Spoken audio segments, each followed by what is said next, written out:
toutes ces personnes autistes, c'est quand même 1% de la population. Ça représente beaucoup de monde. Derrière ces personnes, il y a aussi beaucoup de proches, beaucoup de familles, beaucoup de fratries. Et plus le grand public sera informé sur c'est quoi l'autisme, que vit une personne autiste, eh bien, nous, à l'association, on part du postulat que les parcours de vie des personnes autistes en seront facilités. Je m'appelle Isabelle Stephen et je suis là en qualité tout d'abord de maman concernée par l'autisme. C'est mon fils aîné qui va avoir 27 ans, qui vit avec un autisme.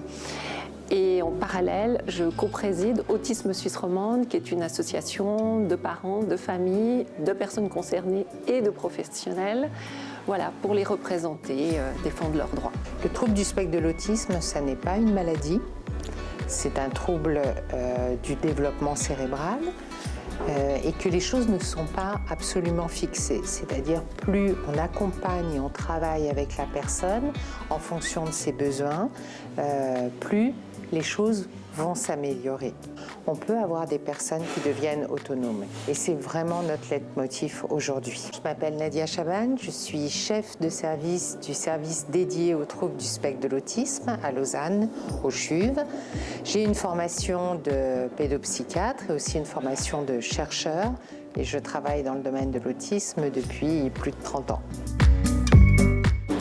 Alors en ce moment, on en a plusieurs. Il y a tout d'abord toujours le fameux accès au diagnostic qui reste problématique en Romandie parce que tous les cantons manquent cruellement de médecins spécialisés en autisme. Et puis après, voilà, c'est l'accompagnement pour toute personne dans ce grand spectre de l'autisme, pas seulement les petits et les enfants, mais également les adultes qui ont souvent de la peine à trouver les personnes adéquates pour les accompagner dans leur parcours de vie.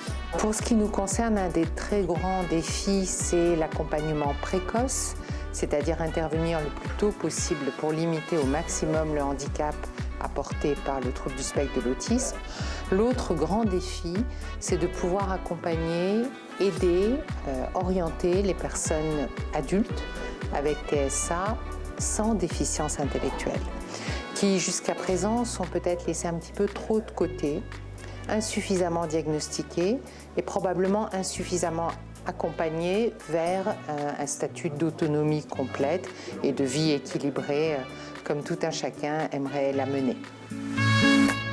Pour ce qui concerne le public averti, je n'ai qu'un mot, c'est formation, formation, formation. Les choses bougent très vite dans le domaine du trouble du spectre de l'autisme et je crois qu'il y a énormément de bonne volonté. Il y a juste peut-être à focaliser, à se former et à apprendre à travailler ensemble pour créer le réseau le plus efficace possible pour accompagner les personnes.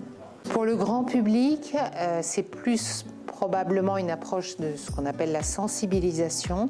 C'est peut-être sortir des sentiers battus, des idées reçues. Tous les autistes ne sont pas Rain Man, ne sont pas le good doctor, ne sont pas non plus la personne qui passe tout son temps à se balancer. Il y a une hétérogénéité énorme, des besoins différents d'une personne à l'autre et avec un potentiel d'amélioration, un potentiel qui devrait aller vers l'autonomie la plus possible pour chaque personne.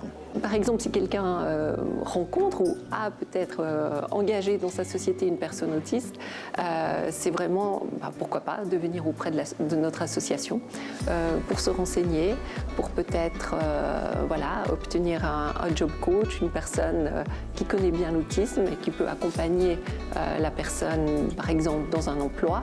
Enfin, voilà, il y a quand même des belles personnes, bons professionnels sur le terrain. Donc voilà, nous on essaye un petit peu de les recenser. Donc une idée, c'est venez à nous, on a une helpline romande et on vous aidera à aider une personne autiste.